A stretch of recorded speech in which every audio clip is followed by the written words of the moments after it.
క్రీస్తునందు ప్రియనేస్తమా, మర్నాత నేస్తమా, పాపం వలన ఈ లోకం ఎంత చెడిపోతుందో కదా.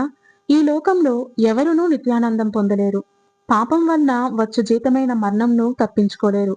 అయితే తండ్రి అయిన దేవుడు సమస్త మానవకోటి రక్షణకై ఈ భూమిపైకి పంపిన తన ఏకైక కుమారుడైన యేసుక్రీస్తు ప్రభువారి శిలువ బలియాగం ద్వారా అట్టి పాప పరిహారంను, తద్వారా నిత్యానందంను పొందగలరు. లేని యెడల నిత్యనాశనంను తప్పించుకోలేరు. నేస్తమా, ఇప్పటి వరకు దేవునికి వ్యతిరేకంగా నీవు చేసిన నీ ప్రతి పాపములను తెలుసుకుని రక్షణ మార్గంను మనఃపూర్వకంగా నీవు వెదుగుతున్న యెడల ఇదిగో నీకొక శుభవార్త.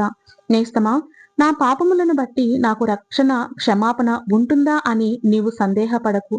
నీకు రక్షణ లేదు, నీవు నరకమునకే పాత్రుడవు అని సాతాను చెప్పే అబద్ధాలకు నీవు భయపడవద్దు. ప్రొద్దున సూర్యుడు ఉదయించుచుండంగా తెల్లవారకుండా నిషేధించగలమా?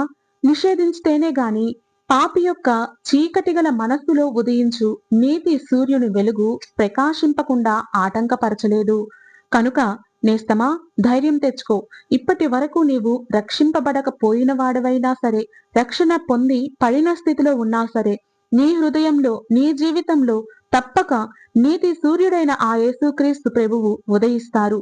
తద్వారా అనేక మందికి నిన్ను వెలుగుగా ఉంచుతారు. ఇట్టి ధన్యత ప్రభువు నీకు దయచేయునుగాక. ఆమేన్.